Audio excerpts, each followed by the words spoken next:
নমস্কাৰ। যোৱা মঙলবাৰে অৰ্থাৎ 18 জুন তাৰিখে অনুষ্ঠিত হৈছিল ইউজিচিৰ নেট পৰীক্ষা আৰু এটা ৰাতি পাৰ হ'ল কি নহ'ল বুধবাৰৰ দিনটোত সেই পৰীক্ষাটো বাতিল কৰা হ'ল বুলি ঘোষণা কৰা হ'ল। সেই পৰীক্ষাটোত বিভিন্ন ধৰণৰ জালিয়াতি সংঘটিত হোৱাৰ অভিযোগ উত্থাপন হৈছে বা জালিয়াতি তেওঁলোকে প্ৰকাশ্যে এই শব্দটো উচ্চাৰণ নকৰিলেও বিভিন্ন ধৰণৰ জালিয়াতিৰ গোন্ধ পোৱা বুলি তেওঁলোকে পতিয়ন গৈ এই পৰীক্ষাটো বাতিল কৰাৰ কথা ঘোষণা কৰিছে। ইতিমধ্যে সমগ্ৰ দেশজুৰি নীট পৰীক্ষাক লৈ বিতৰ্ক অব্যাহত আছে। নীট পৰীক্ষাত যি ধৰণৰ জালিয়াতিৰ অভিযোগ উত্থাপন হৈছে তাৰ পাছতে এই বিষয়টো গৈ সুপ্ৰিম কোৰ্ট পৰ্যন্ত পাইছেগৈ। হাজাৰ হাজাৰ শিক্ষাৰ্থীয়ে এই মুহূৰ্তলৈকে আন্দোলন কৰি আছে আৰু তাৰ মাজতে যোৱা মঙলবাৰে অনুষ্ঠিত হৈছিল ইউজিচিৰ নেট পৰীক্ষা আৰু সেই নেট পৰীক্ষাত অৱতীৰ্ণ হোৱা কেইবাগৰাকীও পৰীক্ষাৰ্থী আমাৰ মাজত আছে আৰু সেই পৰীক্ষালৈ প্ৰস্তুতি চলাই থকা পৰীক্ষাৰ্থী আছে।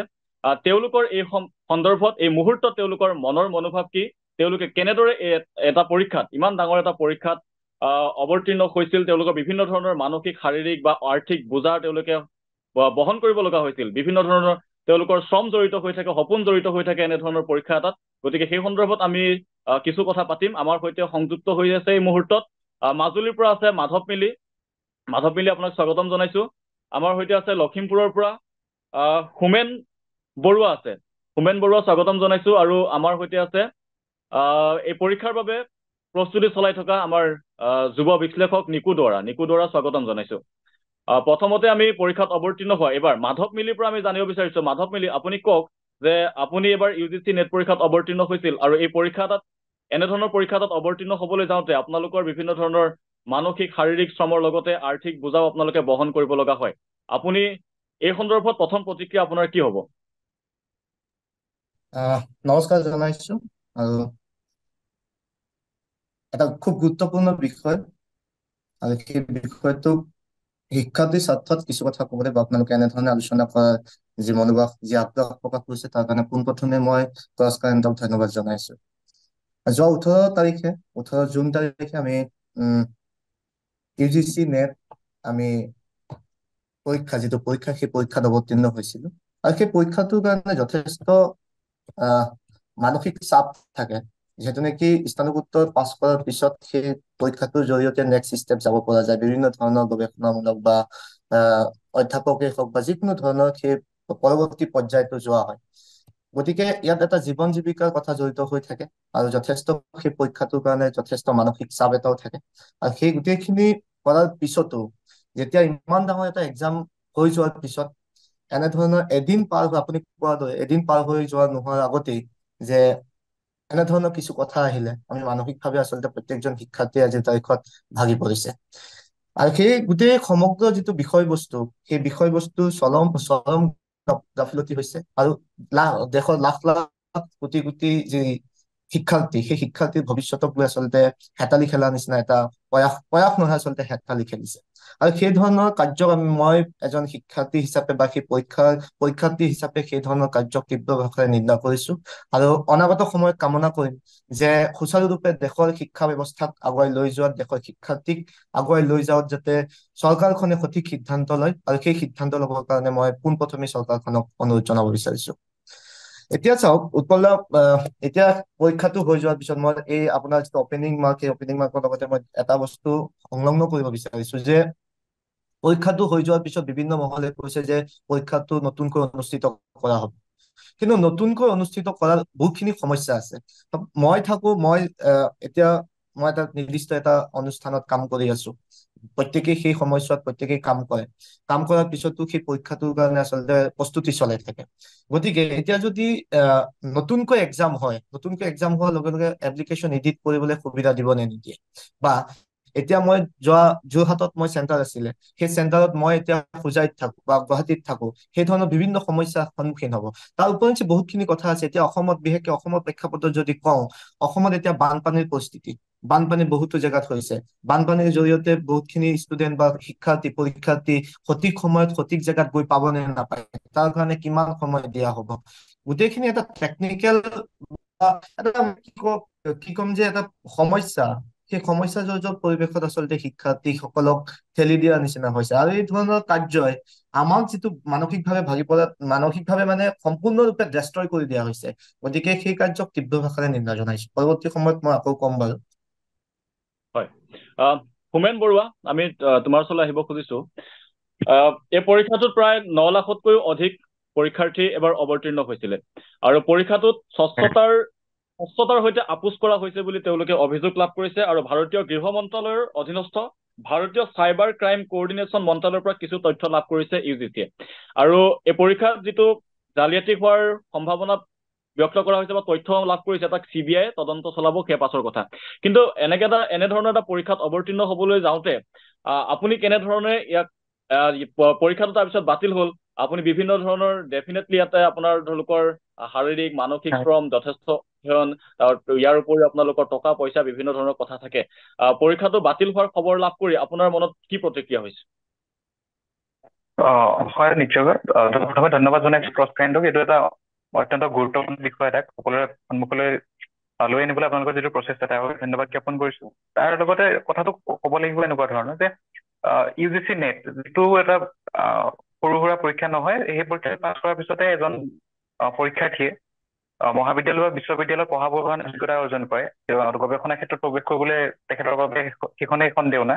এইটো পৰীক্ষা ইমান সাধাৰণভাৱে ল'ব পৰা পৰীক্ষা নহয়। অৱশ্যে কোনো পৰীক্ষাই সৰু বা ডাঙৰ বুলি এৰি দিব পৰা কথা নহয়। তথাপিও UGC নেট এটা অত্যন্ত গুৰুত্বপূৰ্ণ এটা অত্যন্ত স্পৰ্শকাতৰ পৰীক্ষা, কিয়নো এই পৰীক্ষাটোৰ জৰিয়তে এচাম পৰীক্ষাৰ্থী নিৰ্বাচিত হয় যিয়ে ভৱিষ্যতৰ মানৱ সম্পদ গঢ় দিয়ে। গতিকে এই পৰীক্ষাটোক লৈ সতৰ্ক হোৱাটো খুব বেছি প্ৰয়োজন। আৰু দ্বিতীয়তে কথাটো হ'ল এনেকুৱা ধৰণৰ যে পৰীক্ষা এটাত অৱতীৰ্ণ হবলৈ কেৱল পৰীক্ষাৰ্থীজনে নহয়, পৰীক্ষাৰ্থীজনৰ পৰিয়াল, তেখেতৰ আশে পাশে বন্ধু, শুভাকাংক্ষী সকলোৰো সুবিধা আশা আকাংক্ষা অনেক জড়িত হৈ থাকে। আৰু মোৰ ব্যক্তিগত কথা যদি ক'বলৈ যাওঁ, আমাৰ যোৱা 3 তাৰিখে আমাৰ স্নাতকোত্তৰ চূড়ান্ত পৰীক্ষা শেষ হৈ গৈছে। তাৰপিছত আমি কেৱল নেট পৰীক্ষাত অৱতীৰ্ণ হবলৈ 18 তাৰিখলৈকে ইয়াতে আছো ঘৰৰ পৰা ধৰি। কথাটো হ'ল কি, এতিয়া আমি সেই অনুপাতে পৰীক্ষাৰ লগত ৰজিতা খুৱাই আমি টিকেট কাঢ়িছো, মানে ঘৰলৈ যাবলৈ টিকেট অহা যোৱা গোটেইখিনি টিকেট কাটি দি লৈছো। ইতিমধ্যে গোটেই পৰিকল্পনাখিনি তেনেদৰে কৰি লোৱা হৈছিলে আচলতে। আৰু আজি হঠাৎ কালি কৈ দিলে যে পৰীক্ষা কেঞ্চেল হৈছে। হয়, নিশ্চয়। মই ত্ৰিপুৰা বিশ্ববিদ্যালয়ৰ পৰা স্নাতকোত্তৰ ডিগ্ৰী গ্ৰহণ কৰিছিলো। গতিকে মই আগৰতলাতে চেণ্টাৰ দিছিলো, আগৰতলাতে পৰীক্ষা দিছিলো। আৰু এতিয়া কথাটো এনেকুৱা যে মইতো ঘৰলৈ যামগৈ, আৰু যদি পুনৰবাৰ পৰীক্ষা দিবলৈ হয় তেতিয়াহ'লে মই পুনৰবাৰ আগৰতলালৈ আহিব লাগিব। সেইটো এটা সুকীয়া খৰচ, সময়, গোটেইখিনি কথা জড়িত হৈ থাকে। সেইকাৰণে চাব লাগে। আৰু যদি নতুনকৈ পৰীক্ষা এটা হয়ও, এইটো যিটো মাধৱমিলি ডাঙৰীয়াই কৈছে, এই কথাৰ লগত ময়ো সহমত পোষণ কৰো যে নতুনকৈ চেণ্টাৰ আমি যেনেকে কাৰেকশ্যন উইণ্ড' এটা খুলি দিয়া হয়, তাত চেণ্টাৰটো এডিট কৰিবলৈ চান্স দিব নিদিয়ে। কাৰণ বহুতে চেণ্টাৰটো বৰ্তমানৰ প্ৰেক্ষাপটত দিয়া হয় যে মই এতিয়া এইকেইদিনত ইয়াত থাকিম, সেইটো কাৰণে চেণ্টাৰটো ইয়াত দিছো। পৰীক্ষাৰ পিছত আমি বেলেগ চহৰলৈ গুচি যাওঁ। সেই সুযোগটো দিব নিদিয়ে, সেইটো এটা ডাঙৰ কথা। কাৰণ কেৱল মই বুলি নহয়, বিভিন্ন যিসকলে এতিয়া ধৰক বিভিন্ন স্থানত কৰ্মৰত হৈছে বা শেহতীয়াকৈ যিসকলে মাষ্টাৰ্ছ ডিগ্ৰী পঢ়ি আছে বা পঢ়ি কমপ্লিট কৰিছে, তেওঁলোকে কেৱল সেই পৰীক্ষাটোৰ কাৰণে এখন চহৰত আবদ্ধ হৈ আছিল। পৰীক্ষা শেষ, এতিয়া ঘৰলৈ যাবলৈ তালি দিবলৈ ভাবিছিলে। সেইসকল ছাত্ৰ ছাত্ৰী আকৌ ঘূৰি আহিব লাগিব। আৰু মই কথাটো সুধিব বিচাৰো যে NDA বহু দিনৰ পৰা এনেকুৱা কিছুমান হঠকাৰী সিদ্ধান্ত কিছুমান লৈ আছে। যেনেকে ধৰক আমি কোনেও দাবী কৰা নাছিলো, মানে যিমান মোৰ মনত কোনো দাবী কৰা নাছিলে যে পৰীক্ষাটো অফলাইন হওক, OMR বেছ হওক, সেইবিলাক আমি কোনো দাবী কৰা নাছিলো। কিন্তু NDA হঠাতে সিদ্ধান্ত ললে যে OMR হ'ব, ঠিক আছে। আগতে যিটো পৰীক্ষা 15-20 দিন ধৰি চলে, সেই পৰীক্ষাটো একেদিনাই পাতিবলৈ NDA গাত ললে, সেইটো এটা আচৰিত কথা। আৰু এনেকুৱা নহয় যে বহুদিনীয়া প্ৰচেছ, এমাহৰ ভিতৰতে নটিচ উলিয়াই ফৰ্ম ফিল আপ কৰি তাৰপিছত তেওঁলোকে হঠাৎ কৰি দিলে, তেওঁলোকে ডিচিশ্যন ললে যে OMR হ'ব, এদিনাই হ'ব। এইখিনি আচলতে নিজৰ যোগ্যতাখিনি পৰীক্ষা নকৰাকে NDA যিটো এটা সাংঘাতিক সিদ্ধান্ত লৈছে, এইটো আচলতে তেনেকুৱা স্বাভাৱিকতা নহয়। এইটো আচলতে আমি কি বুলি ক'ম, মূৰ্খামিৰ পৰিচয় দিয়া যেনে লাগিলে মোৰ। কিয়নো তেওঁলোকৰ কি সামৰ্থ্য আছে এটা পৰীক্ষা এটা সুস্থিৰভাৱে পৰিষ্কাৰভাৱে বা ট্ৰেন্সপাৰেঞ্চি মেইনটেইন কৰিব পৰাকৈ তেওঁলোকৰ সামৰ্থ্য আছে নে নাই, সেই কথাটো ওচৰত অত্যন্ত গুৰুত্বপূৰ্ণ আছিল। সেইটো নোচোৱাকৈ যিহেতু নিট পৰীক্ষা হৈ গৈছে, নিট পৰীক্ষাটো একেধৰণৰ ইমান এটা ডাঙৰ কথা হৈ গ'ল যে সুপ্ৰিম কোৰ্ট যাবলগীয়া অৱস্থা এটা হৈছে। সেই ঘটনাটোৰ পৰা অকণো শিক্ষা NDA নললে। NDA অন্ততঃ এবাৰ হলেও ভবাৰ কথা উচিত আছিল যে অলপ দিনৰ আগতে যিটো এটা পৰীক্ষা হৈ গৈছে, নেক্সট পৰীক্ষাটোৰ কাৰণে আমি অলপ গেপ দিম, আমি অলপ ভাবো আমাৰ যিটো ব্যৱস্থাটো আভ্যন্তৰীণ ব্যৱস্থা এবাৰ পুনৰীক্ষণ কৰা যে প্ৰয়োজন আছিলে, সেই কথাটো NDA ভবা উচিত আছিলে। সেইটো কাম নকৰিলে। আৰু আমি যিসকল সাধাৰণ ছাত্ৰ ছাত্ৰীসকলেতো সম্পূৰ্ণ পৰীক্ষা বিধি জানি গৈছো, আনকি বেল্টৰ পৰা কাৰোবাৰ হাতৰ আঙুঠি গোটেইখিনি খুলি থৈ যোৱা হৈছে, গতিকে আমাৰ ফালৰ পৰাতো খেলি মেলি হ'বলগীয়া একো নাই। যদি সমস্যাটো হৈছে এই ব্যৱস্থাটোত হৈছে, এই চিষ্টেমটোত হৈছে, সেইখিনি তেওঁলোকে ঠিক কৰাটো খুব বেছি প্ৰয়োজন আছিলে। আৰু এতিয়াও যদি তেওঁলোকে গম পাইছে যে কিবা খেলি মেলি হৈছে, সেইখিনি সোনকালে ঠিক কৰক। কিন্তু এই কিছুমান কথা, যাৱতীয় কথা কিছুমান চাব লাগিব। কেৱল তেওঁলোকে দিল্লীত বহি সিদ্ধান্ত ল'লে নহ'ব। যেনেদৰে মাধৱ মিলি ডাঙৰীয়াই ক'লে যে অসমৰ বান পৰিস্থিতিৰ কথা চাব লাগিব বিভিন্ন স্থানত। এতিয়া বতৰ বা পৰিৱেশ অনুকূল হৈ থকা নাই, সেইখিনি কথা চাব লাগিব। আৰু চেণ্টাৰ এডিট কৰা সুবিধাটো মোৰ মতে থাকিব লাগে, তেতিয়া অন্ততঃ পৰীক্ষাৰ্থীয়ে নিজৰ সুবিধা অনুসৰি নিজৰ ওচৰৰ চহৰখনত দিবলৈ সুবিধা হ'ব। হয়, নিকু দুৱৰা, আমি নিকু দুৱৰাৰ ওচৰত যাব বিচাৰিছো। নিকু দুৱৰা, দেখা যায় যে এটা ব্যৱস্থাই যেতিয়া সংসদ বা বিধানসভাত সদস্য যেতিয়া নিযুক্তি দিয়ে, তেতিয়া আমি কোনো ধৰণৰ বেমেজালি আমি দেখিবলৈ নাপাওঁ। কিন্তু সেই একেটা ব্যৱস্থাই যেতিয়া পৰীক্ষা এটা অনুষ্ঠিত কৰিবলৈ তাত বিভিন্ন ধৰণৰ বেমেজালি, পৰীক্ষা বাতিল বা ফলাফল বাতিল, এনেধৰণৰ ঘটনাসমূহ ঘটা দেখিবলৈ পোৱা যায়। এই সন্দৰ্ভত আপোনাৰ প্ৰথম প্ৰতিক্ৰিয়া কি? দৰাচলতে কথাটো এনেকুৱা যে আমাৰ যিটো গোটেই দেশৰ ব্যৱস্থাটো, আমি যদি গোটেই দেশৰ ব্যৱস্থাটোলৈ চাওঁ, তেতিয়া দেখিম যে যোৱা বহুকেইটা বছৰ ধৰি খুব কমহে পৰীক্ষা এনেকুৱা হৈছে য'ত বেমেজালি হোৱা নাই। আমাৰ হাইস্কুল শিক্ষান্ত পৰীক্ষাৰ পৰা আৰম্ভ কৰি আমি যদি গোটেই দেশৰ বিভিন্ন চাওঁ, ক'ৰবাত বোলে পেপাৰ লিক হৈছে, ক'ৰবাত কিবা হৈছে, 20 লাখ 30 লাখ 40 লাখ টকাৰ লেনদেন হৈছে। গতিকে ইয়াৰ পৰা এটা কথা বুজি পোৱা যায় যে আমাৰ দেশৰ যিটো ৰাজনৈতিক ব্যৱস্থাটো, আমাৰ দেশৰ যিটো প্ৰশাসনিক ব্যৱস্থা, এই দুইটা ব্যৱস্থাই দৰাচলতে ছাত্ৰ ছাত্ৰীসকলৰ কাৰণে, আমাৰ যি যুৱ প্ৰজন্মৰ কাৰণে বৰ বেছি ফলদায়ক হৈ উঠা নাই, বৰ বেছি এটা পজিটিভ মেছেজ এটা তেওঁলোকে আমাক দিব পৰা নাই। আমাক যুৱক যুৱতীসকলক আশ্বস্ত কৰিব পৰা নাই যে এখন আমাৰ চৰকাৰ, আমাৰ হৈ তেওঁলোকে কাম কৰিব। তাৰ বিপৰীতে তেওঁলোকে নিজৰ কামখিনি সঠিকভাৱে কৰি আছে। এতিয়া সকলোৱে এতিয়া কয় যে বৰ্তমান সময়ছোৱাত আমাৰ বহুতো মানুহে ক'ব খোজে যে দুৰ্নীতি নাইকিয়া হ'ল, স্বচ্ছতাৰ চৰকাৰ বুলি কয়। কিন্তু সেইখন স্বচ্ছতাৰ চৰকাৰৰ দিনতেই যিটো সৰ্বভাৰতীয় ইউ জি নিটৰ পৰীক্ষাত কিমান লাখ টকাৰ, কোটি টকাৰ দুৰ্নীতি হৈছে, বেমেজালি হৈছে, আমি সকলোৱে দেখি আহিছো। এতিয়া হোমেনে এষাৰ কথা খুব ভাল কথা ক'লে যে দৰাচলতে আমাৰ ষ্টুডেণ্ট সকলে, আমি যেতিয়া পৰীক্ষা দিবলৈ যাওঁ, সেই সময়ছোৱাত আমাৰ হাতৰ ঘড়ীটোৰ পৰা আৰম্ভ কৰি এভৰিথিং চেক কৰে, এভৰিথিং চেক কৰিহে আমাক সোমাবলৈ দিয়ে। আমাক হাতত ঘড়ী লগাব নিদিয়ে, আনকি জোতা বহুত ঠাইত পৰ্যন্ত খুলি থয়। তেনে অৱস্থাত এই যিটো কোৱা হৈছে স্বচ্ছতাক লৈ তেওঁলোকৰ সন্দেহ হৈছে বুলি, স্বচ্ছতাক লৈ দৰাচলতে কি হৈছে, ইয়াৰ এটা সঠিক তদন্ত হ'ব লাগে। আৰু যদি তদন্ত যদি কৰে, তেতিয়া বহুত আমাৰ যিসকল ৰৌ বৰালি আছে, বহুত তেনেকুৱা ৰৌ বৰালি নিশ্চয়কে জালত পৰিব। আৰু সেইসকল ব্যক্তিয়ে দৰাচলতে ৰাজনৈতিক আশীৰ্বাদ পুষ্ট হৈ বা তেওঁলোকে বিভিন্ন ধৰণৰ ভাল তেওঁলোকৰ লিংকৰ যোগেদি এই এনেধৰণৰ কামবিলাক কৰি আহিছে। আচলতে ৰাজনৈতিক সদিচ্ছাৰ অভাৱ এটা পৰীক্ষা সুচাৰুৰূপে পালন কৰিবৰ কাৰণে, নহয় জানো? হয় হয় হয়। মাধৱ মিলি, হোমেনে যিটো কথা ক'লে যে NTA ৰ যোগ্যতা পৰীক্ষা নকৰাকৈ আচলতে প্ৰায় লাখ লাখ পৰীক্ষাৰ্থীৰ যোগ্যতা পৰীক্ষা কৰিবৰ কাৰণে এই সংস্থাটো নামি পৰিল। আচলতে NTA ৰ ভুলৰ কাৰণেই এনেধৰণৰ এটা বেমেজালি সংঘটিত হ'ল। আপুনি যিটো প্ৰশ্ন উত্থাপন কৰিছে যে আপোনালোকৰ যিটো চেণ্টাৰ, তাক শুধৰণি বা সংশোধন কৰাৰ বা আপোনালোকৰ পচন্দ অনুসৰি তেওঁক আপোনালোকৰ সুবিধা অনুসৰি তাক আপোনালোকে বাছি ল'ব পাৰিব নে নোৱাৰে, এনেধৰণৰ বিভিন্ন প্ৰশ্ন আছে। ইয়াৰ পাছত আপোনালোকে কেতিয়া পৰীক্ষাত অৱতীৰ্ণ হ'ব লাগিব, সেই সন্দৰ্ভত এতিয়ালৈকে কোনো ধৰণৰ জাননী প্ৰকাশ পোৱা নাই। কেতিয়া পৰীক্ষা দিব লাগিব আকৌ সেয়া কোনো ঠিকনা নাই। এইবাৰ আপোনালোকে হয়তো এই পৰীক্ষাত অৱতীৰ্ণ হোৱাৰ পাছত আপোনালোকৰ ফলাফল ভাল হলে আপোনালোকে মহাবিদ্যালয় বা বিশ্ববিদ্যালয়ত আপোনালোকে অধ্যাপনা কৰিবৰ কাৰণে আপোনালোক কোৱালিফাই হলহেঁতেন। কিন্তু সেই সপোনটো সম্পূৰ্ণৰূপে এতিয়া ছাৰখাৰ হৈ গ'ল। আপোনালোকে ইয়াৰ পাছত কেতিয়া পৰীক্ষাত অৱতীৰ্ণ হ'ব, সেই পৰীক্ষাটো সুচাৰুৰূপে পালন হ'ব নে নহ'ব, সেই পৰীক্ষাটো বাতিল হ'ব নেকি, এনেধৰণৰ বিভিন্ন আশংকাৰ লৈ আপোনালোকে আকৌ পৰীক্ষাত অৱতীৰ্ণ হ'ব লাগিব। ইয়াৰ পাছত আপোনালোকে চৰকাৰখনলৈ বা এই সংস্থাসমূহলৈ আপোনালোকে কি আহ্বান জনাব বিচাৰিব? হয়, মাধৱ মিলি, আপুনি কণ্টিনিউ কৰক। কথাটো এনেকুৱা, আচলতে শিক্ষা ব্যৱস্থাটো যদি হয়, তেতিয়া লাখ লাখ ছাত্ৰ ছাত্ৰীৰ ভৱিষ্যত অন্ধকাৰত যায়। আৰু সেই বস্তুটো যদি নোহোৱা কৰিবলগীয়া হয় তেনেহলে চৰকাৰৰ ফালৰ পৰা উচিত সময় উপযোগী এটা ব্যৱস্থা কৰিব লাগিব। কিন্তু এতিয়া যিখন বৰ্তমান মই আচলতে NTAক মই যিমান দোষাৰোপ কৰিম তাৰ সমান্তৰালভাৱে বৰ্তমানৰ চৰকাৰখনকো মই দোষাৰোপ কৰিম।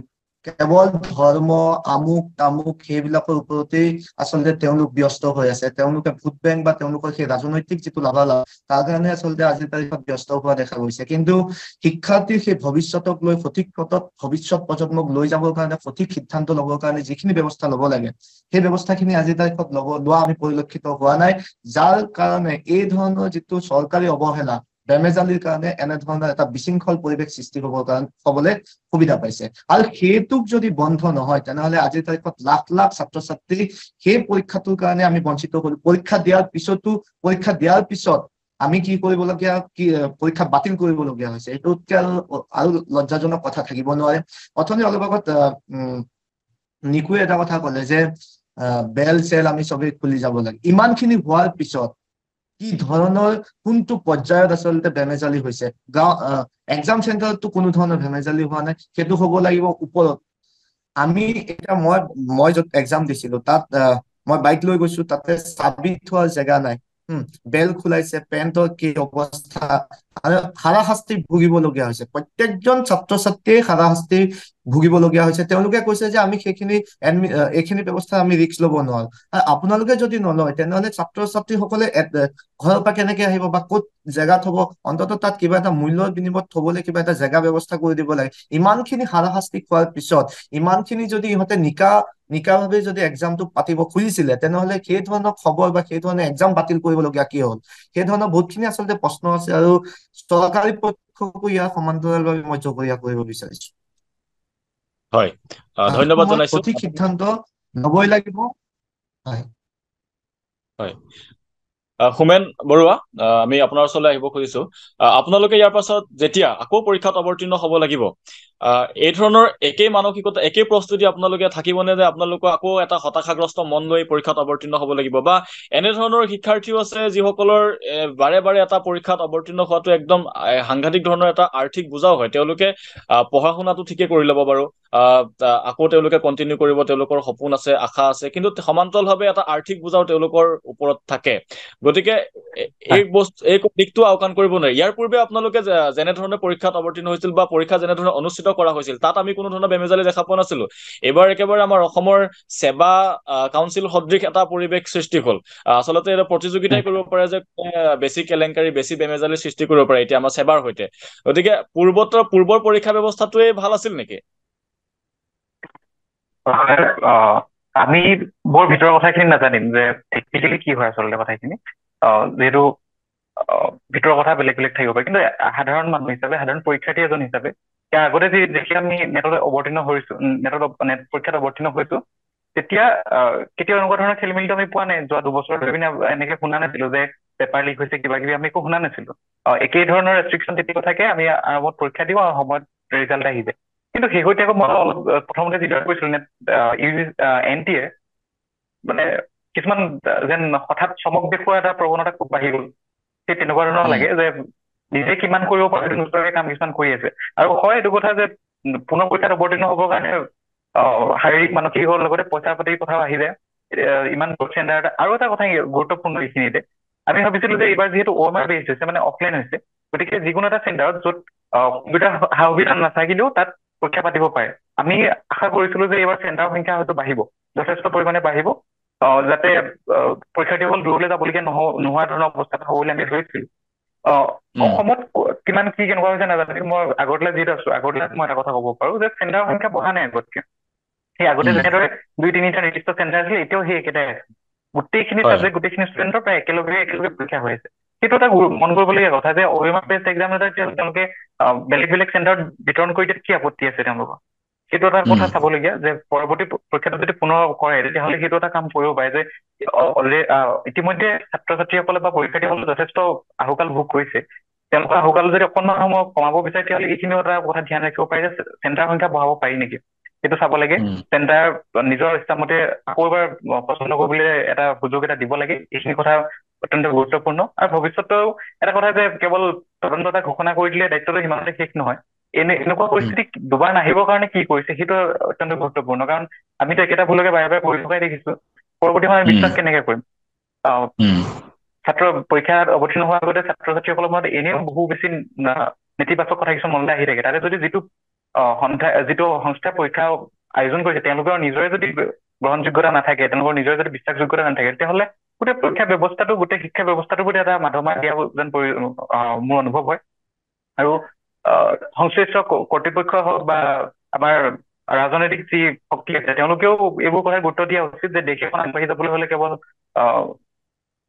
ভোট বেংকৰ যিবিলাক সৰু সৰু পলিটিক্স তেওঁলোকে খেলি থাকে সেইবিলাকে নহয়, তেওঁলোকে গৱেষণাত কিমান টকা বিনিয়োগ কৰিছে, শিক্ষা ব্যৱস্থাটোত কিমান টকা বিনিয়োগ কৰিছে, পৰীক্ষা ব্যৱস্থাটোত ছাত্ৰ ছাত্ৰীৰ মানসিক ভাৰসাম্যতা ৰক্ষা কৰিবলৈ, মানসিক স্বাস্থ্য উন্নতি কৰিবৰ কাৰণে তেওঁলোকে কিমান ব্যৱস্থা লৈছে, সেইখিনি আচলতে দেশ এখন আগুৱাই যোৱাত গুৰুত্বপূৰ্ণ ভূমিকা লয়। সেইটো বহুতে হয়তো গুৰুত্ব উপলব্ধি কৰিব নোৱাৰিব, কিন্তু উপলব্ধি কৰাটো উচিত আচলতে।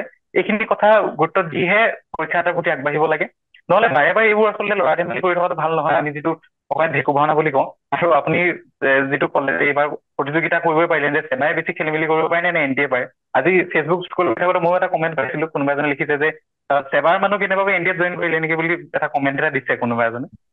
আচলতে তেনেকুৱা ধৰণে যে আমি সকলোৱেতো চেবাকে হকে নহকে গালি পাৰো, আৰু গালিক পাৰো যোগ্য বহু সময়, কিন্তু NTA এটা ইমান এটা উচ্চ পৰ্যায়ৰ সুৰক্ষা ব্যৱস্থা থকাৰ পিছত কেনেকে এইখিনি হ'ব পাৰে, এইখিনি আজিও ভাবি আচলতে হাঁহোনে কান্দে এনেকুৱা এটা অৱস্থা হৈছে। আৰু বৰ্তমানতো আমি এটা কথা মন কৰিছো, সকলো বস্তু কেন্দ্ৰীয়কৰণ হৈ আছে। যেনেদৰে আগতে বেলেগ বেলেগ বিশ্ববিদ্যালয় বেলেগ বেলেগ ধৰণৰ পৰীক্ষা হৈছিল, এতিয়া নহয়, এতিয়া NTA গোটেইখিনি পায়। এতিয়া UG কাৰণে হওক বা PG কাৰণে হওক গোটেইখিনি কেন্দ্ৰীয়কৰণ হৈ আছে। গতিকে কেন্দ্ৰীয়কৰণ কৰি যিটো সংস্থা পাইছে তেওঁলোক অত্যন্ত দায়বদ্ধ হোৱা উচিত, তেওঁলোকৰ অত্যন্ত পৰীক্ষা ব্যৱস্থাটো নিকা হোৱা উচিত। সেইখিনি যদি নহয় তেতিয়াহ'লে কেনেকে হ'ব? একেবাৰে UGৰ পৰা একেবাৰে PhD মানে নেটৰ এক্সামলৈকে গোটেইখিনি তেওঁলোকে কৰে, আৰু তেওঁলোকৰ যদি তেনেকুৱা এটা ভৰসা কৰিব নোৱাৰা, বিশ্বাসযোগ্য নোহোৱা ধৰণৰ এটা যদি স্থিতি থাকে, তেতিয়াহ'লে যথেষ্ট দুৰ্ভাগ্যজনক কথা। এইটো শিক্ষা ব্যৱস্থাটোৰ প্ৰতি এটা অন্ধকাৰ দিশ বুলি মই গণ্য কৰো আচলতে। আপোনালোকে এতিয়া এই পৰীক্ষাত অৱতীৰ্ণ হোৱাৰ পিছত ভাল ফলাফল কৰাৰ পাছত আপোনালোকে যিসমূহ এতিয়া এডভাৰটাইজ ওলাব তাত আপোনালোকে এপ্লাই কৰিব পাৰিলেহেঁতেন, কিন্তু এতিয়া সেই তাৰ প্ৰক্ৰিয়াটোৰ পৰা আপোনালোক বঞ্চিত হৈ যাব। ইয়াৰ পাছত কেতিয়া পৰীক্ষা অনুষ্ঠিত হ'ব, আকৌ কেতিয়া আপোনালোকে এপ্লাই কৰিব পাৰিব, এটা অনিশ্চয়তাৰ মাজলৈ সোমাই গ'ল আপোনালোকৰ গোটেই ভৱিষ্যতটো এই মুহূৰ্তত। এই যে হেল্ল' শুনি আছে হোমেন বৰুৱা?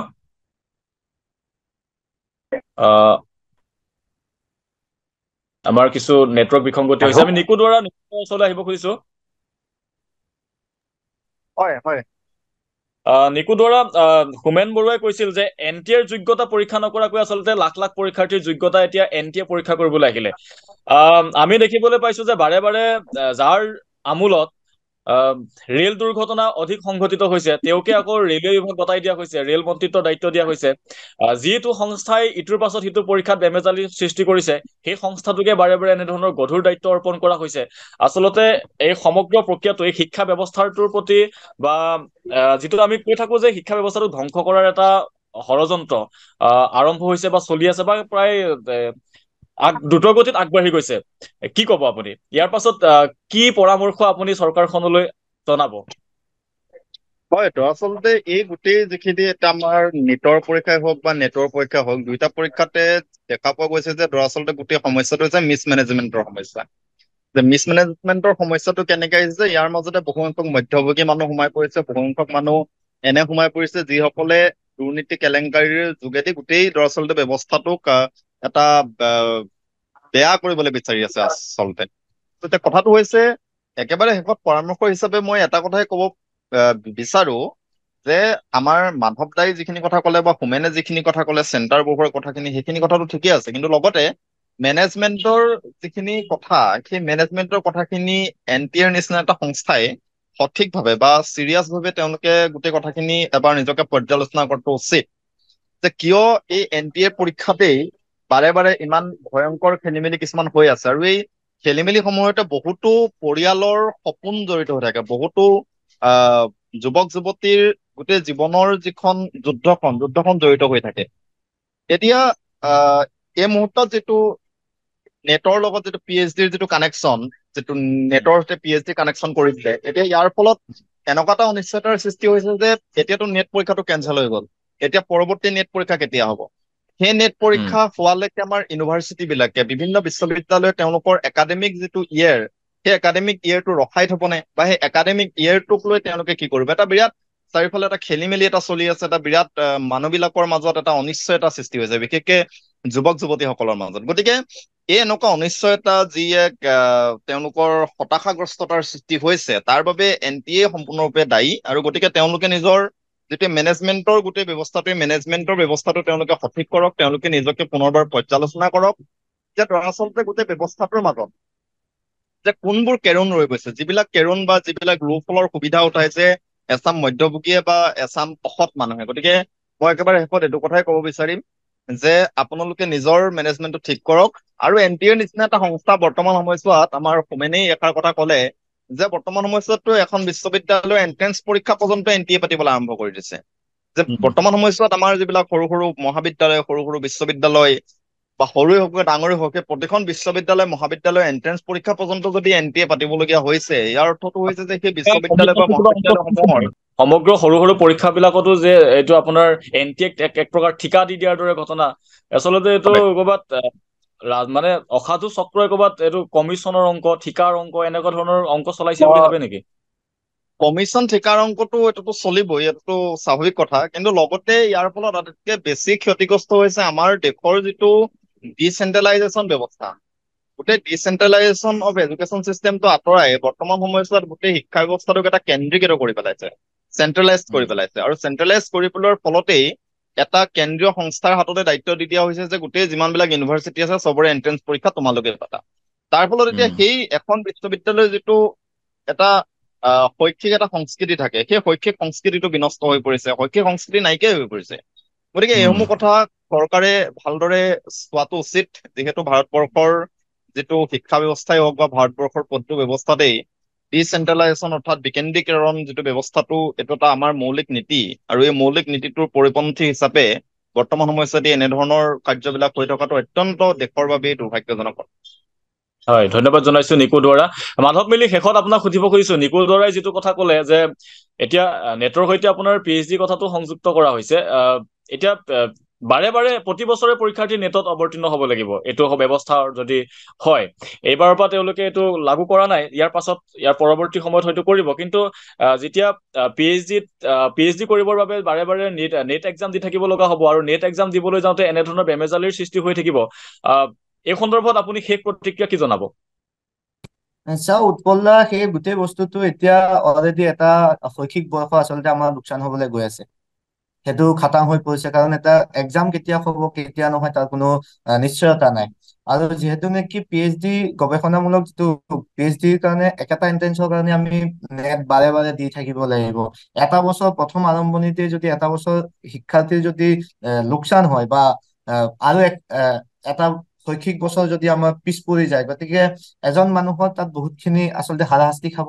আৰু মেইন কথাটো হ'ল তেওঁৰ যিটো যোগ্যতা নহয়, তেওঁৰ যিটো গৱেষণা কাম। কাৰণ PhD মিনিমাম 3 বছৰ আৰু মেক্সিমাম 5 বছৰ। সেই 5 বছৰৰ পৰা যদি আৰু এটা বছৰ যদি আপুনি প্লাছ কৰি যায়, মানুহৰ আয়ুস, মানুহৰ কৰ্মদক্ষতা, গোটেই বস্তুখিনিত আচলতে ভেমেজালি সৃষ্টি হ'ব। আৰু তাৰ একমাত্ৰ ভিক্টিম বনিব আমাৰ দেশৰ লাখ লাখ, মোৰ দৰে লাখ লাখ ছাত্ৰ ছাত্ৰী। গতিকে সেই যিটো হেতালি হৈ আছে, আচলতে অলপ আগত যিটো মিছমেনেজমেন্টৰ কথা ক'লে, মই তাত আৰু এটা কথা এড কৰিব বিচাৰিছো। আচলতে তাত মোৰ এইটো একদম ব্যক্তিগত মত যে গোটেই ব্যৱস্থাটো যেতিয়া ইউনিভাৰ্চিটি লেভেললৈকে যেতিয়া এক্সাম বিলাক পাতিব লৈছে, কৰবাত কমিশ্যন, চিণ্ডিকেট এটা সৃষ্টি হোৱা যেন মানে মনে কয়। সেইটো কাৰণে যে গোটেই বস্তুটোত এটাই যেতিয়া কন্ট্ৰল কৰা ষ্টাৰ্ট কৰিব, তেতিয়া তাত বেমেজালি হোৱা খাটাং।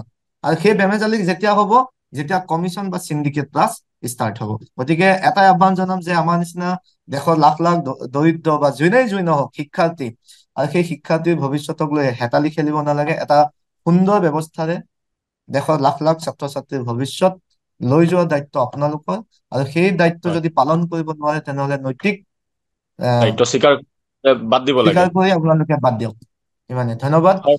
শেষ প্ৰতিক্ৰিয়া হোমেন বৰুৱাক আপোনাৰ শেষ প্ৰতিক্ৰিয়া জনাওক। হয় হয় হয়, নিশ্চয়।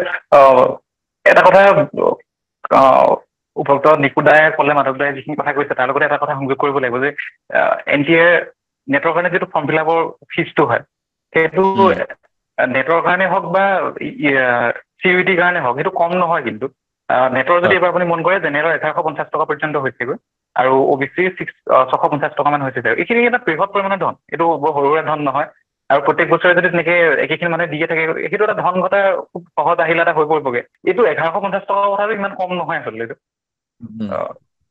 সেইটো এটা গুৰুত্ব দিবলগীয়া কথা বাকী সেইখিনি ইতিমধ্যে কৈছোৱে যে পৰীক্ষা ব্যৱস্থা এটা ভালকে চলাই নিয়াটোৰ ওপৰতে আচলতে দেশখনৰ শিক্ষা ব্যৱস্থাটো বা মানৱ সম্পদ গঢ়াৰ যিটো সম্পূৰ্ণ প্ৰক্ৰিয়াটো সেইটো নিৰ্ভৰ কৰে সেইখিনি যদি আমি খেলি মেলি কৰোঁ তেতিয়াহ'লে আমি কেনেদৰে এখন উন্নত ৰাষ্ট্ৰ এখন সভ্য দেশ এটা শিক্ষিত আৰু গুণমান সম্পন্ন যুৱ প্ৰজন্ম আমি কেনেদৰে আশা কৰিব পাৰিম সেইটো আশা কৰাটো মিছা হ'ব গতিকে এইখিনি কথা অত্যন্ত গুৰুত্ব দিয়াৰ প্ৰয়োজন আৰু NTEক লৈ বাৰে বাৰে এইটো ভুল এটা পৰীক্ষা পাতিব তাৰপিছত তেওঁলোকে কেঞ্চেল কৰিব বা তেওঁলোকৰ যি বিফলতাৰ ৰহস্য পোহৰলৈ আহিব এইখিনি কথা বাৰে বাৰে হৈ থকাটো উচিত নহয় তেওঁলোকৰ যিটো এই যিটো মিছমেনেজমেণ্ট হৈ আছে তেওঁলোকৰ উপযুক্ত যদি মানৱ সম্পদ অভাৱ হৈছে তেওঁলোকৰ যদি ৰিক্ৰুটমেণ্ট নাই সেইখিনি কৰক বা উপযুক্ত কৰ্মচাৰী নিযুক্ত কৰক মুঠতে শিক্ষা ব্যৱস্থাটো পৰীক্ষা ব্যৱস্থাটো উপযুক্ত ধৰণে আৰু পৰিষ্কাৰ পৰিচ্ছন্নভাৱে হ'ব লাগে সেইখিনি এজন সাধাৰণ শিক্ষাৰ্থী হিচাপে আমাক ক'বলগীয়া সেইখিনি হয় ধন্যবাদ জনাইছো আটাইকে এয়া আছিল এবাৰ বাতিল হোৱা নেট পৰীক্ষাত অৱতীৰ্ণ হোৱা কেইবাগৰাকী পৰীক্ষাৰ্থী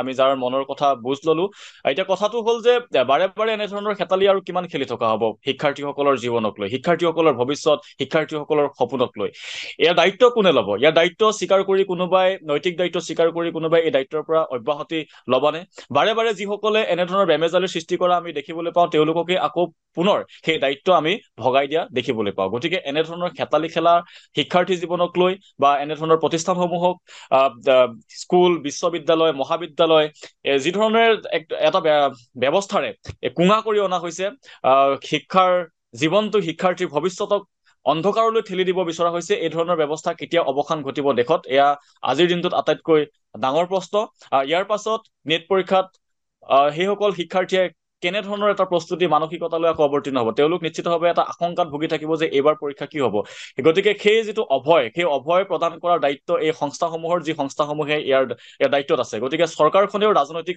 সদিচ্ছা প্ৰকাশ কৰিব লাগিব